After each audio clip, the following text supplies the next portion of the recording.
Hello, everybody. Cool Cucumber here with one of my interviews. Please introduce yourself. Hello, I am Elisabeth Joy. You can find me most places as Elisabeth Joy 77. However, my Twitter is Elisabeth77. All right, very good. Before we go on, I want to recap what happened last time. Why? Why? Why? Elisabeth 7. So, really quickly before we start, I have a few out of character questions for you. Do you think you could answer them for me? Absolutely. So, a betazoid. Why did you choose a betazoid? I have always been very fascinated by non-verbal communication. I myself struggled quite a bit with verbal communication at times, and betazoids have always been my favorite Star Trek race for that reason. Delightful. You offered two characters in your interview. I'm curious why you chose to not go with the Klingon. In round 2, she was a very interesting character. Well, in all honesty, it was because I had to choose one or the other. But for me, it came down to which aspect of myself I wanted to explore. Did I want to explore kind of the more nurturing, caring, very empathetic kind of part of myself, or more the I was taught to live one way by my culture, and I don't fit into that way. And I had to choose, so I decided to go with the Betazoid, the more empathic and kind of nurturing side of myself. You decided to go lawful good instead of chaotic evil. I can appreciate that. Yeah. Believe me, as someone who's dealt with a chaotic neutral player or two, I can appreciate that.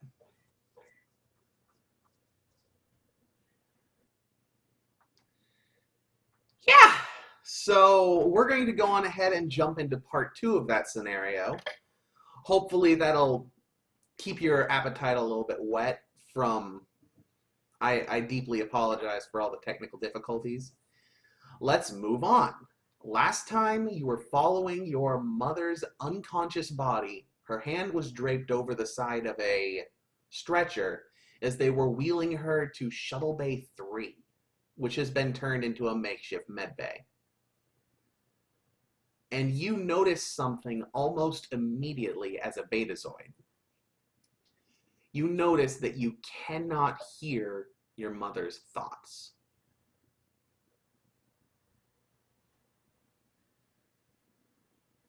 How do you react to this?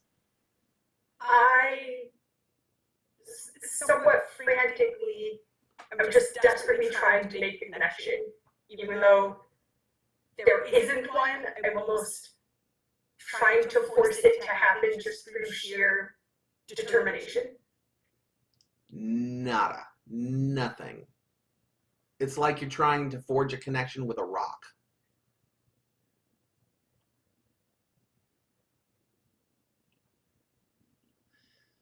But there are some other crew members that are walking down the halls, security personnel, repair personnel, and of course the doctors pushing the stretchers. You could potentially talk to one of them. I'm going to just whoever is closest to me. I'm just going to say, what happened? She has a pulse, but she's not there.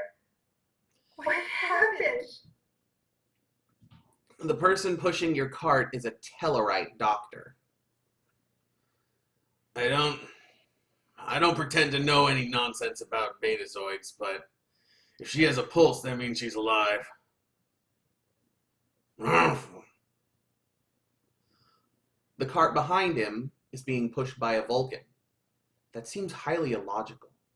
Why would a betazoid not have a consciousness? Perhaps it's been moved somewhere else, like our own mind meld technique. I would like to continuing to follow them, continuing to hold her hand, I am going to sort of attempt to send some feelers out to see if I can get any sort of anything about where she might have gone. Okay. You don't detect her, but when you branch out, it feels like sharp barbs are entering your mind. Black tendrils.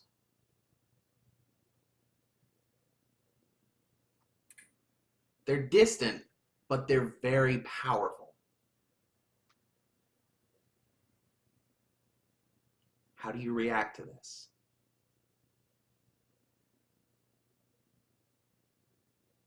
I will take a deep breath and continue kind of pushing forward, kind of just trying to again, just through sheer determination, I'm desperate at this point to find her. All right. As you reach out further, branch out with your mind, the tendrils become stronger, more penetrating, more probing.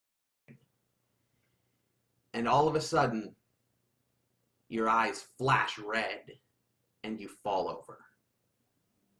Welcome to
faintly kind of awe-inspiring view of the stars, and just kind of curled up into my dad's lap. That's an adorable visual image. If you choose to open your eyes again, you'll notice that the glow has become stronger, and that your father has also begun to glow as well, though more faintly. I'm just gonna keep going. The next memory is sitting in a classroom on the starship, and learning about various planets, geologies, and kind of the way different planets have developed. And then my mom comes into the classroom and essentially has checked me out of school for the rest of the day. Her shift has ended, and we are just going to have a fun day. We do some swimming in the holodeck. We do some mountain climbing.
Good luck to everyone, and I am super excited. If I don't end up being chosen, I'm definitely super excited to watch the campaign, and I can't wait to see what stories get told.